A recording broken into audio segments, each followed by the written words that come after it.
when it comes to business email compromise, the thing that and maybe this is also like kind of, tips, hints, tricks about what you want to do. We talked about data preservation. One of the things I had mentioned was the logs associated with it. The problem with wire transfer fraud situations is a lot of the times we don't know about the wire transfer fraud until 60 or 90 days after, when then somebody calls you and says, hey, look, you didn't actually pay my bill, the bill. And then you have the exchange back and forth and you said, wait a second, I got different wire instructions from you.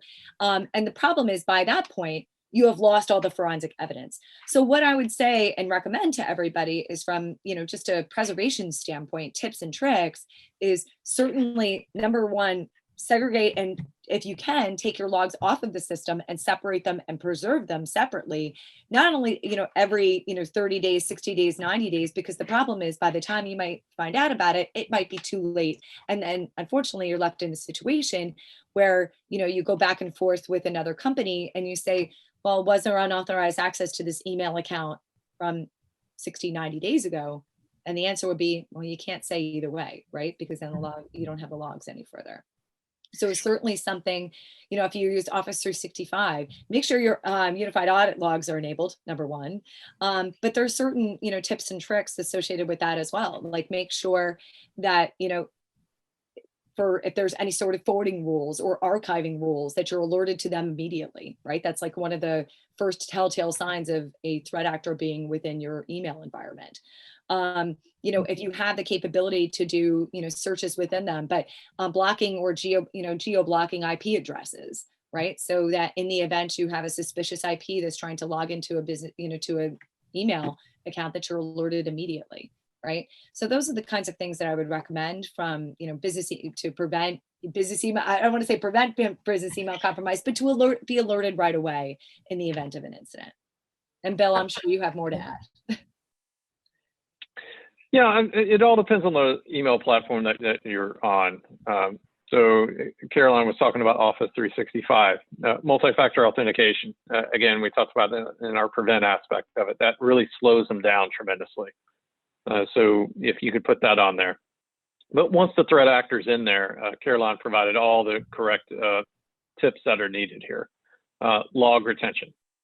Monitoring the logs, kind of seeing what's out there. We run search term reports to kind of figure out what the threat actor potentially is searching for. There's about 30 to 40 keywords that we have collected through this. CRA does about 10 business email compromises a week. It in itself drives a lot of bad behavior by individuals, as we talked about in our prevent session. Because again, people just have to click on that link and put on the information. Oh, I got the UPS package. I wasn't expecting a package, but I got to log into the portal and provide up my credentials. And when the website stalls, they're like, oh, I forgot about it. Well, now the TA potentially might be in your account and kind of snooping around. It also gets back to records retention. How much data is actually in your mailbox? Do you have the correct policies that are in place to kind of limit that data? Should I only have 3 months or 6 months or 9 months of data currently and archive the rest of it? So kind of configuration management with your email platform. And then just having people watching those logs. Wire transfer fraud happens on a daily basis. $25,000 up to 1.5. We've had one that was $10 million on a wire transfer fraud. There's certain crime groups that are out there that perform this. And trying to recover those funds gets tricky. The first 72 hours of a wire transfer fraud are critical. If you know it's gone out the door and you did it inadvertently, getting a hold of law enforcement, getting in hold of Caroline to kind of say, hey, here's what we need to do. If you can do that in the first 72, you can most likely freeze the funds. If you go outside that window, it's most likely the funds are gone. And a lot of times when we get involved, as Caroline was talking about, the reason is because the company now realizes one of their vendors didn't pay them on time. And they're like, hey, you used to pay us every 30 days.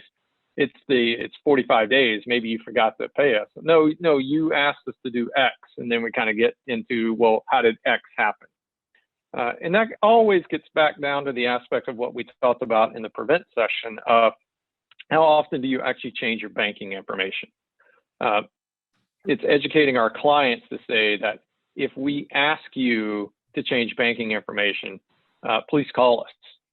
It's things of that nature that we have to do, because again, these are all little tricks that the threat actors are doing, because we're so busy that we're not taking the proper protocols and controls to sit there and go, okay, do I need to send this out? Do I need a verbal confirmation? Just by doing those types of things prevents a lot of this. And it happens on an hourly basis, to where threat actors are in email boxes trying to trick people to make payments to them.